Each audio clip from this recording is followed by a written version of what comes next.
The scripture reading for today is from Acts chapter 2, verse 37, 41 through 47. Now when they heard this, they were cut to the heart and said to Peter and the rest of the apostles, "Brothers, what shall we do?" So those who received his word were baptized, and there were added that day about 3,000 souls. And they devoted themselves to the apostles' teaching and the fellowship, to the breaking of bread and the prayers. And awe came upon every soul, and many wonders and signs were being done through the apostles. And all who believed were together and had all things in common. And they were selling their possessions and belongings and distributing the proceeds to all as any had need. And day by day, attending the temple together and breaking bread in their homes, they received their food with glad and generous hearts, praising God and having favor with all the people. And the Lord added to their number day by day those who were being saved. You can be seated.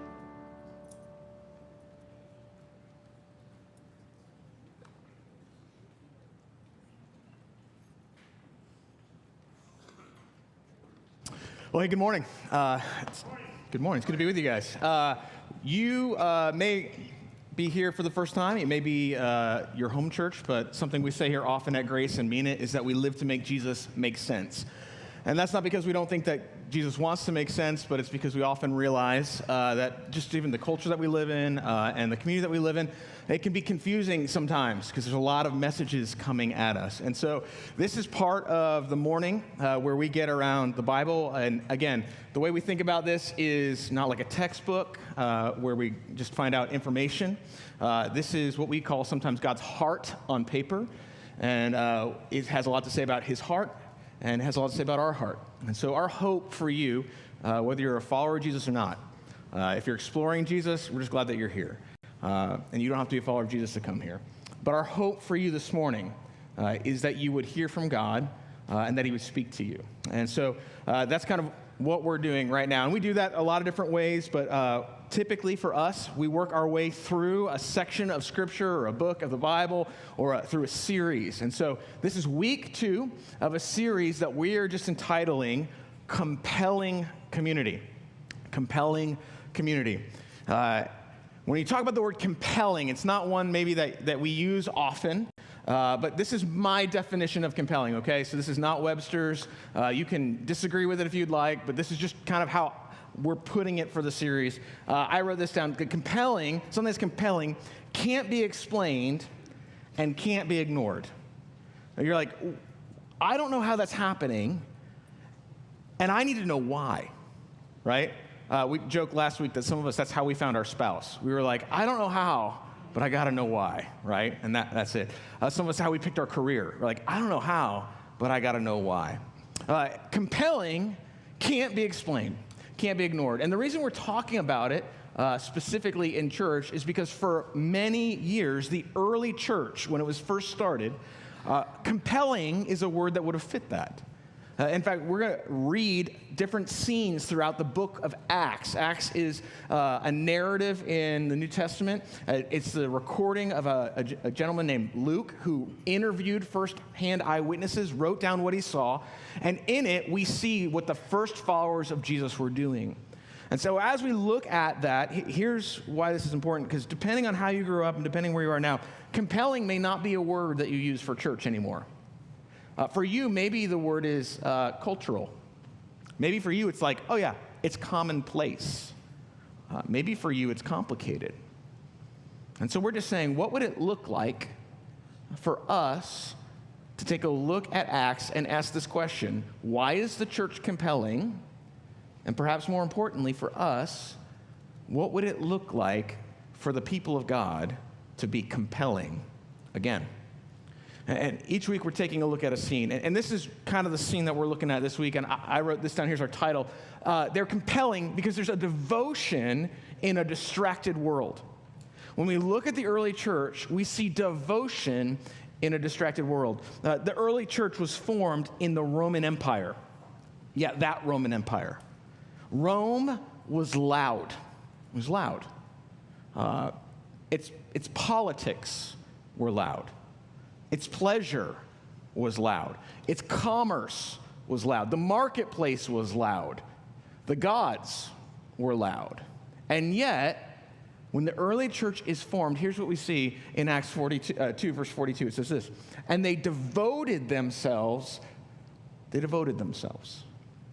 It seems that in the Roman Empire, with 10,000 options on where to go and what to do and who to worship and who to be and who to follow, for whatever reason, right, which we'll get into, the early church was defined by a single devotion. Our world, I'm willing to bet, your world, is equally as distracting and loud, right?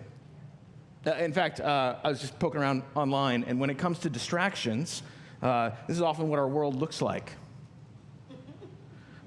The number one cause of accidents now, you know what it is? It's distracted driving. Distracted driving. It's number one cause. We estimate now that about 1 out of 7 young adults is online constantly. Constantly. I don't know how we define that, but that's the way the internet put it, so I'm just telling you the way the internet said it. Because I was online, so there you go, right? That's what it says. We live in a world that is always saying, hey, I want your attention, I want your affection, I want your yes. And here's how I approach that, and here's how I think we approach that as a culture. For us, I think the way that we respond to that is like, I need to be more disciplined, right? So maybe we figure out some life hacks, change our habits. Maybe you get a dumb phone, right? Like if I just got a dumb phone, my world would be better, right? We think, and the messaging is this, that in order to be less distracted, we need a stronger no. That's what we think. But here's what Acts 2 is going to show us. That when it comes to the early church and when it comes to us, what we don't need is a stronger no. We actually need a stronger yes. You need a stronger yes.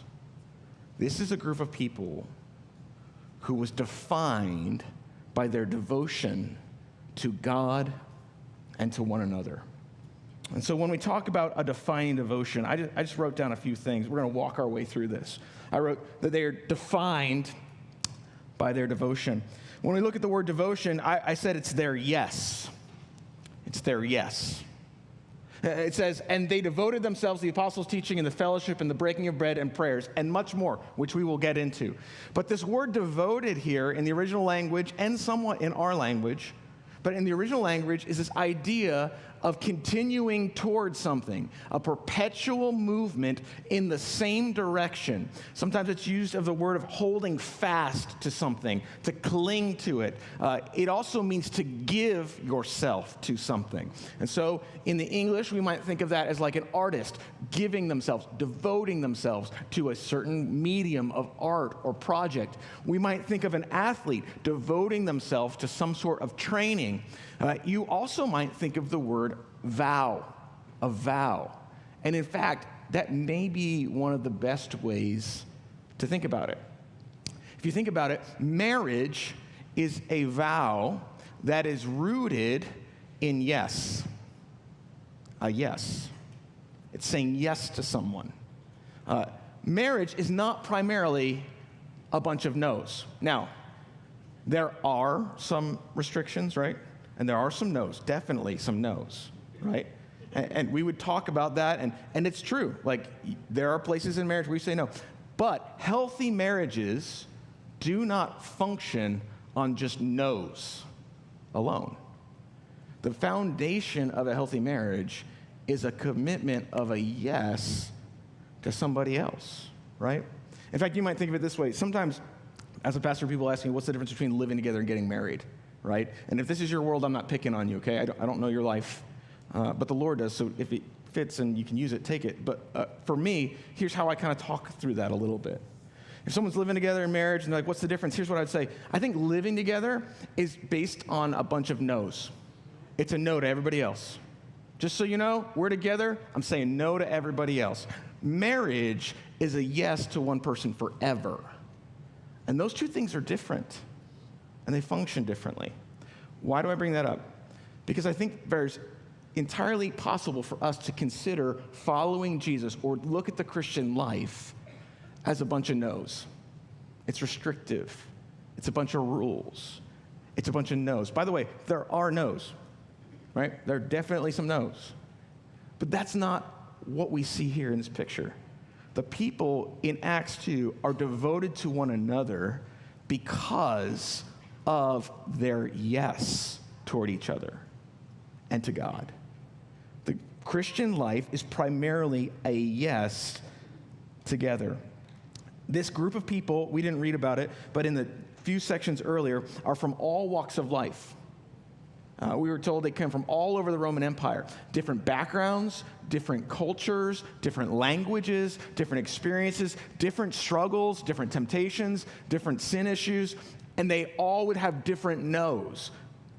But what brings them together is their single yes to Jesus. Your yes, I wrote this down, your yes aims your life. It aims your life at something. If you are married, do you remember thinking that when you got married, a few things would change, but for the most part, your life would stay the same? Do you remember thinking that? If you didn't think that, I did. And you're like, you fool, right? You think you know what you're doing when you're getting married, right? You get married and you're like, oh yeah, it'll stay. But what happens? Your money changes, your future changes, your schedule changes, right? Your life changes. It all changes. Why? Because your yeses aim your life. What we see here is a group of people who say yes to Jesus, and it directs their life toward one another. This is what an old preacher wrote down in what he called the explosive power of a new affection. His name is Thomas Chalmers. He says, when you actually change your love, it changes your life. In other words, coming to Jesus is not just, I won't. It's a yes, and that affection drives you further. Jesus put it this way when he was giving what we call the Sermon on the Mount. He was preaching to a group of people. He says in Matthew chapter 5, he says, blessed are the pure in heart, for they shall see God. Now, we tend to think about purity perhaps in a holiness way, or maybe as it pertains to what we do with our bodies. But most people take a look at this and say what Jesus is talking about is the focus and the power of one aim, one yes to him.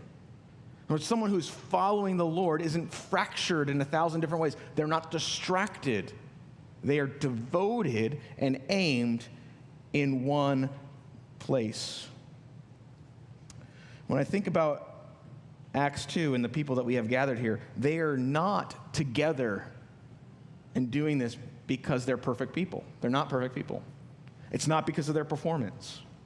What is driving them is a yes to the Lord. Now, if you're hearing this and you're living in our world, here's what I think is true, and it might be true for you. I think some of the issue with us is not just that we can't say no, right? There's probably some things in life that we just say no to. But when it comes to like being distracted versus being devoted, I think for us the issue is that we have too many yeses, right? We live in a culture where you can say yes to all kinds of stuff. And for us, it's all on the same shelf. All on the same shelf, right? So all my yeses are clumped together. We like to keep our options open. We worship the idea of options. We don't want to miss out, but we also don't really want to commit because we want to have all the yeses happening at one time. And here's what I think. I think sometimes what we find is we live a life of perpetual distraction because we don't have any perpetual affection. We don't have a permanent affection. And so because we don't have a permanent affection, we're kind of condemned to a life of permanent distraction. Can you imagine the power of what a focused yes in your life would look like? How would that change things? Can you imagine what it would look like to not be distracted when it comes to your relationship with the Lord, but devoted and focused because It was your affection and your aim. Can you imagine the stability, the clarity, the depth, the controversy that might bring? Imagine how that would begin to shape a community where all the people in that community had the same yes, had the same affection. How would that shape a family? How would that shape a workplace? To say, hey, right here in this place, our yes is to the Lord, and that is what drives it. What would that begin to look like? I think that's telling. And there's a story in the biographies of Jesus where Peter, who's one of the disciples, most famously the disciple who denied Jesus on the night that he was crucified. This is after Jesus' resurrection. He's hanging out with Peter, and he has a one-on-one conversation with him. And I find it interesting that in that conversation, Jesus looks at Peter, and he doesn't say, Peter, what was that? He doesn't say, Peter, I need to clear the air. He comes up to Peter, and he asks him a question. He says, do you love me more than these? What's he having a conversation about? About his yes, right? I think at some point we all have to ask ourselves this question. Has my relationship with God become mostly about what I avoid? Right?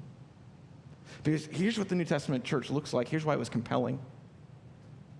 In a distracted world with 1,000 little yeses all on the same shelf, a community of people whose one yes was toward God and one another was like a superpower.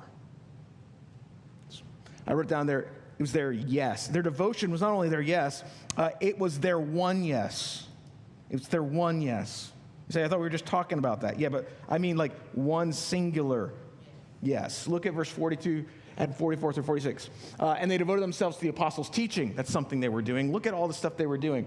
And the fellowship, that's gathering together. The breaking of bread, that's, some people would look at that and say communion, but also table fellowship. The prayers. And they, all who believed, were together and had one thing in common. And they were selling their possessions and belongings, distributing proceeds to all as any had a need. Day by day, attending to the temple together and breaking their bread in their homes.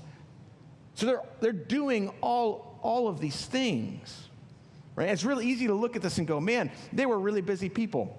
A guy named Tim Keller, he was a pastor. I think he tried to synthesize these down into a few different items, and he wrote them this. They were theologically, they had some depth. They were doing anointed worship. They had intimate fellowship. They were called aggressive evangelism, compassionate, and social concern. All of that was happening here. And before we go further, I just want to show you, there's some of this stuff that the church is still doing today, right? Thousands of years later. Praying, gathering, right? Just think for a moment that a group of people who started doing this at the earliest times, 2,000 years later, are still praying, gathering together, breaking bread, sharing their needs with one another and meeting their, that's pretty cool, right? But all of these things, what I want you to see are not separate yeses. In fact, all these things they're doing are overflowing. It's one yes, right? The same yes for prayer is the same yes for fellowship. As the same yes for theological depth is the same yes for evangelism. It's all coming out of this affection for Jesus. Here's normally what we do. There's a way you can teach this passage, which I think is right to do sometimes. Typically, as a pastor, here's what we would do. I would show you this, and I'd say, look at all the things they're doing, and then the sermon becomes like this. Go and do those things. Right? Go do the things that the early church was doing. I think that's a fair question. I think perhaps today the better question is, what kind of love produces this kind of life? What kind of love in them produced a life where one singular yes overflows to every other area in their life? In other words, this is not just a formula that we follow. It's not just a recipe. This isn't just a blueprint. This isn't just like, okay, follow the 10 steps and you get the outcome, right? It's coming from one common love and one common source. I wrote down that activity disconnected from devotion becomes hollow. If all we do is just be active and we disconnect from devotion, that becomes a hollow thing. I've used this illustration before, but I like it, so you're going to hear it again. Ships, the thing that keeps them afloat, is a interesting technology. You'll notice that in the hull of the ship, there's a couple compartments. The way that a ship is designed is that this thing could stay afloat if water breaches up to 3 of these compartments. So as long as 3 of these compartments are the only things filled with water, everything's good. And so here's what happens. If they hit something or put a hole in the side, water will begin to rush into that compartment, and somebody will run down, or perhaps a machine nowadays, will actually lock it down. We'll lock it down so the water stays in there. If for some reason that mechanism fails, or if the hole is bigger, it will pour into the next compartment, and they will lock that one down. And the goal is, by the time we lock it down and seal it off, the ship stays afloat. It's very interesting. Why does that matter? Well, because what is designed to keep ships afloat, compartmentalization, is actually what will sink churches. It'll sink. Our modern church, listen, one of our temptations, myself included, is that we would live compartmentalized lives. And so church is a compartment. Sunday's a compartment. Family's a compartment. Work is a compartment. My entertainment's a compartment. My relationships my friends are a compartment. We live compartmentalized life. What we see in the early church are integrated people, integrated lives, flowing over to one another from one singular yes. There's no committees planning things here. They didn't expect for 3,000 people to suddenly come to know Jesus. That's how many came to know the Lord in one day. They didn't go, when 3,000 people come to know the Lord, how are we going to organize this? They didn't. That's not what happened. 3,000 people came to know the Lord, and this just comes out from an overflow in their life. It's not because their schedules matched. It's because their souls matched. Because their souls matched one another, there was a community of following and loving Jesus from that one yes. I think it's easy to look at activity and have orthodoxy, which means correct biblical teaching. We could have all the programs in the world, and we could still miss the love of the Lord. In fact, there's an early church in the book of Revelation where God is speaking to the church, and it says this. They're very theologically correct and orthodox. He says, I know your works, your toil, and your patient endurance. That's pretty good. And how you cannot bear with those who are evil. That sounds like a killer church. They don't stand for evil. Amen. But have tested those who call themselves apostles and are not.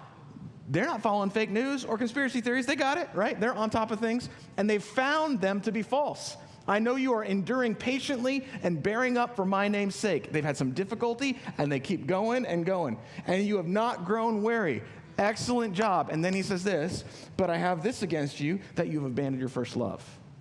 Active church, orthodox church, patient, enduring church, suffering church, and yet,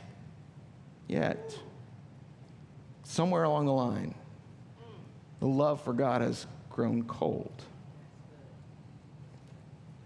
Now, don't misunderstand me. I think organization is necessary, right? I think it's a part of what we're doing. We have to plan. You have to have a calendar, right? I don't think we just become hippies and that solves everything, right? Some of you are already there. It's fine, okay? In fact, what we see early on, some people are like, let's be like the early church. But notice, look, the problem isn't late church, early church.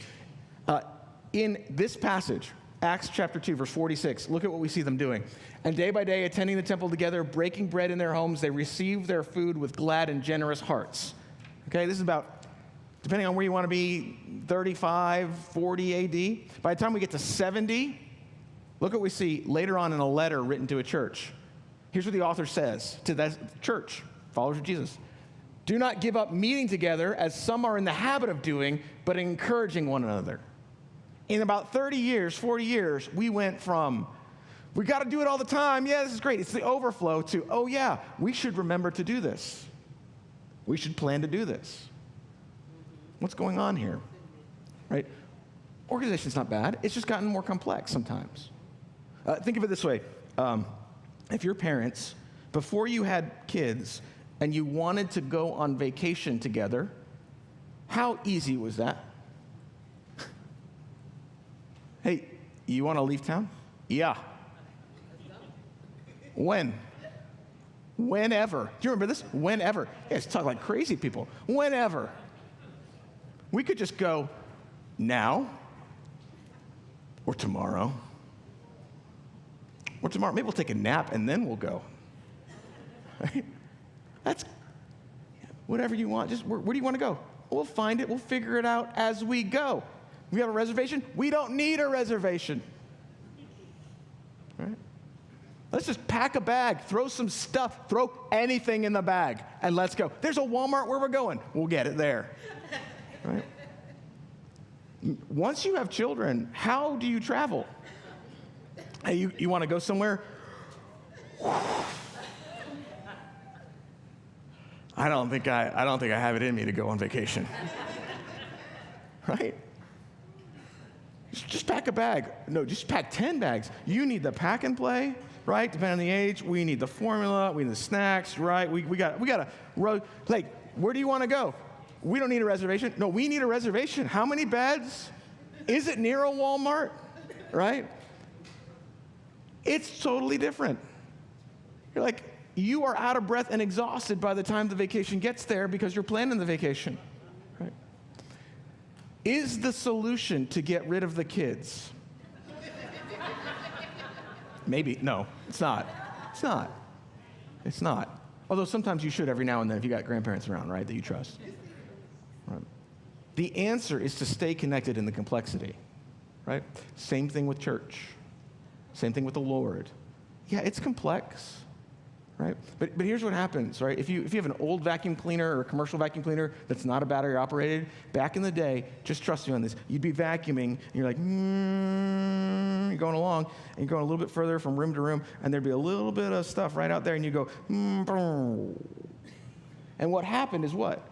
The cord unplugged from the wall. So you got to back the vacuum cleaner up, you got to move the cord over, you got to plug it back in. Listen, it's easy in the Christian life. It's easy in church life. To be doing programs, to be following the Lord, to be doing the things you're supposed to be doing, to just getting up, getting dressed, opening the Bible. You're doing things, and eventually over time, you're going a little bit further, and then, oh. And suddenly, you're disconnected from devotion. You're doing the activity, but it's hollow. And all of a sudden, things look different and they feel different. So how? How do we stay connected? Good news. The answer is not more activity. It's also not less activity. In fact, I think this text shows us. The answer is something that what the Bible would call awe.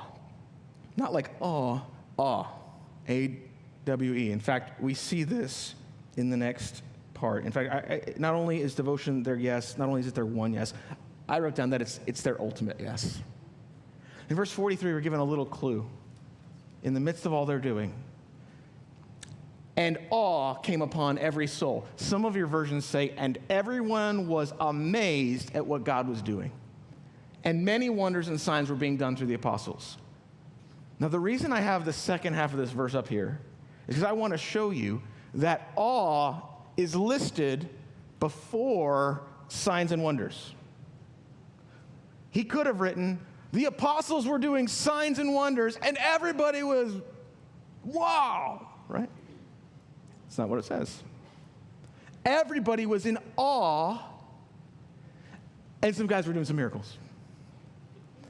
Why do I bring that up? Meaning, awe existed before the miracles. What was awesome and held the attention and the affection of the early church is not what the church was doing. It's what God was doing. And everybody was looking at what God was doing and going, this is amazing. More than this is amazing, He is amazing.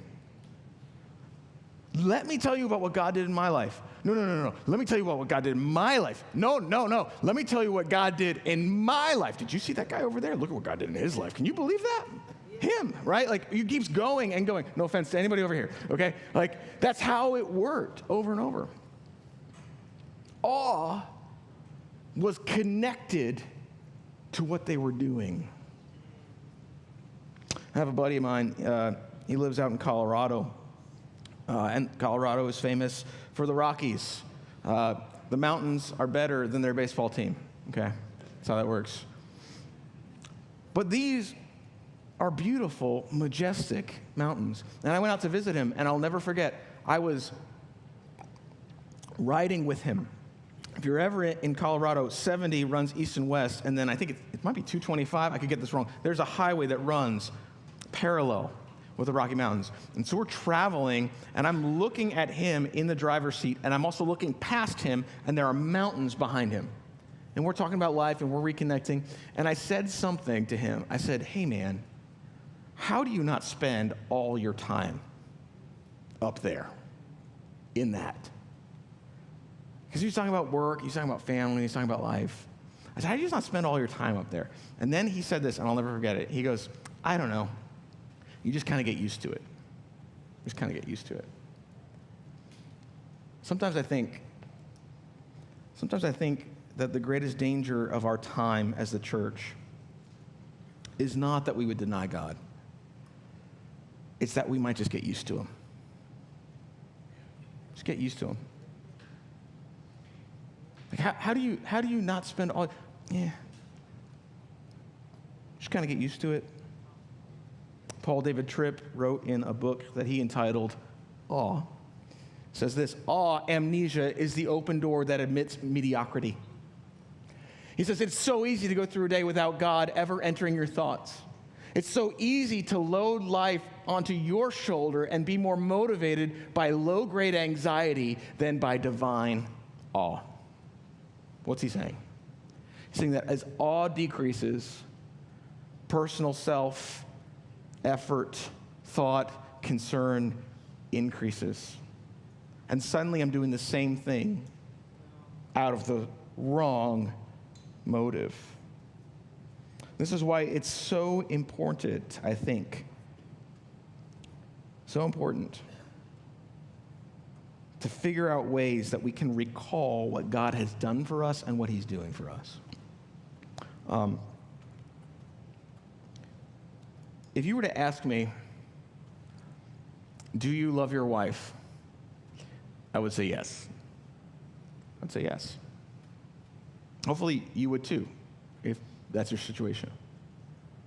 If you were to ask me why, I would probably have to pause and think about it. And you might too. Not because I don't love her. And not because it's a yes, but why? Because life gets loud. Life gets loud. And if you gave me time, and if you took the time in your situation with your significant other, I bet you could sit there and come up with some really great reasons on why you love them. I could, right? And here's what happens. I found this, that if someone ever asks me that, tell me why. I smile automatically, right? Because I'm like, she loves me and she shouldn't. That's probably the first one, right? Because you're like, yeah, man, let me tell you. And you start thinking back through your mind, what happened, how you're dating, reasons why they are who they are, small things, big things, little things, weird things, their things, right? Just things. And here's what happens. You kind of walk away and you go, I really do love my wife. I really do love her, right? And it's like, well, yeah, dummy, right? But yes. Why? Is it because I didn't know? No, it's because I'm rehearsing again, right? And the more that affection goes up, right, the larger my heart gets, and the more that relationship is energized. And the same is true for following the Lord. Look, this is why church is amazing. Because when we come together as a church, there are some days where you're like, do you love the Lord? And you're like, I think, I hope. Some days you're like, yes. And then you're like, tell me why. And you might have a great reason on why today. Sometimes you may not have a great reason why. But guess what? When we all come together, right? It's like I was saying earlier, God's at work in you, and he's at work at you, and he's at work in you, and you, and you, and me. And suddenly, if you were to sit alone by yourself, the amount of awe that you could discover was probably significant. But when you begin to sit with other people and hear what God is doing, especially if you're in a dry time, that compounds upon itself. And suddenly you go, God is at work. He is real. He is huge. He does love us. He is awesome. He is amazing. Why? Because everything in my life is good? No. But he's at work over there, and he's at work over there, and I'm praying over there, maybe someday soon, right? But then maybe here, and it just compounds more and more and more and more. That's what's happening inside the early church. Church, many people think that church is a group of people that have gotten a hold of God. That is not correct. Church is a group of people whom God has gotten a hold of, and they can't get over it. More and more and more. What drives their devotion together? What was it that drives their devotion? It wasn't effort. It wasn't grit. It wasn't programs. What was it? It's something that happened to them. We're given a clue in verse 37. Peter has just gotten done preaching. Notice what we're told right before what we just looked at together. When they heard this, what? Peter's preaching. He's preaching the gospel, the good news of Jesus, his death, his burial, his resurrection, the only way to Christ through him, what we just witnessed with Joseph here. He's preaching this. They were cut to the heart and said to Peter and to the rest of the apostles, what shall we do? Why is there a devotion amongst them? It's because the gospel was heard and it cut their heart. The gospel became real in their life. It wasn't a theory. It wasn't an idea. It wasn't some philosophy. It wasn't some one day, someday hopeful dream. It was a real encounter with the good news of Jesus. And listen, unless the gospel becomes real in your life,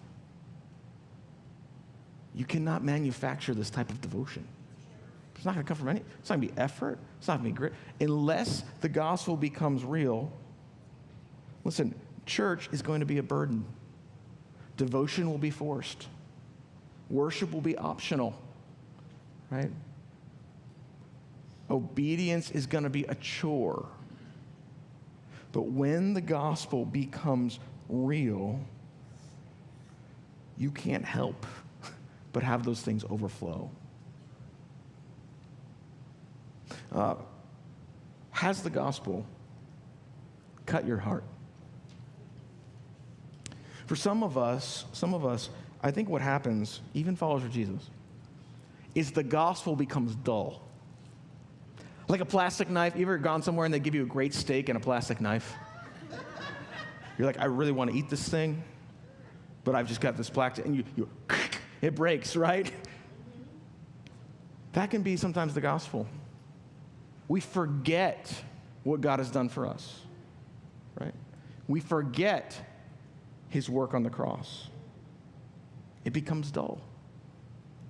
And so what we need is a sharp gospel. Oh, yes, I was dead in my sin and hated God, but apart from him actively moving, I would be lost. Some of us, the gospel's not dull. Some of us, our heart has grown hard. And the gospel is sharp, but we're doing our best to kind of steal it. Steal our hearts, right? Or dodge it. And for some of us, whether it be cynicism or hurt by people or whatever, it's not like it used to be. And so the answer today, again, is not guilt. It's awe. And the only thing that creates that type of awe and devotion is the gospel becoming real. Because on the cross, it's God moving towards mankind. It's God taking the place of sinners. It's him bleeding for you and me. It's him dying the death that we should have died ourselves. It's his perfect life on our account. It is God's himself, yes, it's God's yes to a sinful humanity. And when that yes, the cross is that, when that yes of the cross of God toward our condition becomes your yes, that is an unstoppable defining force in a people. What we see here is a group of people not committed to one another to tough it out, regardless of whatever comes, because of their ability or their own strength. What we see is a group of people who have encountered the gospel, been changed by it, and overflow into their families and friends. As the band comes up, I want to end and close just by giving you 3 invitations. They're not all for you. One of them might be. The first one is this.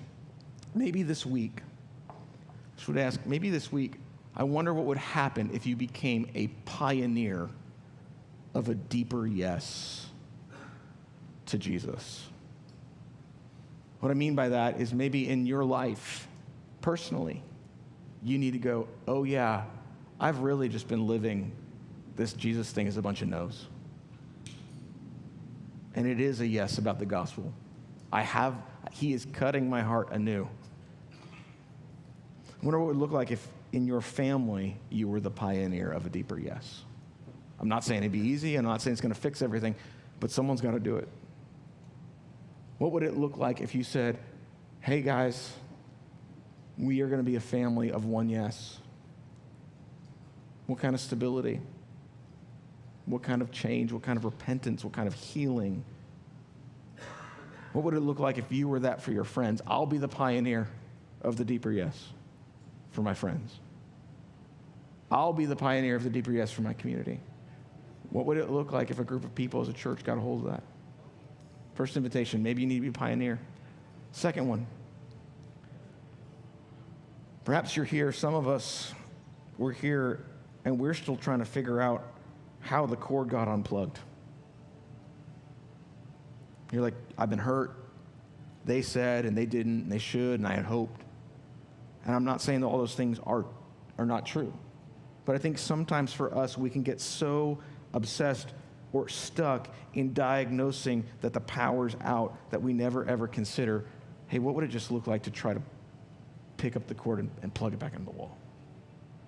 It can be true that you were hurt by people in the community of God, and you need to also plug back in to the gospel. So what would it look like for you, perhaps this week, to stop diagnosing and actually go, God, I need my heart anew.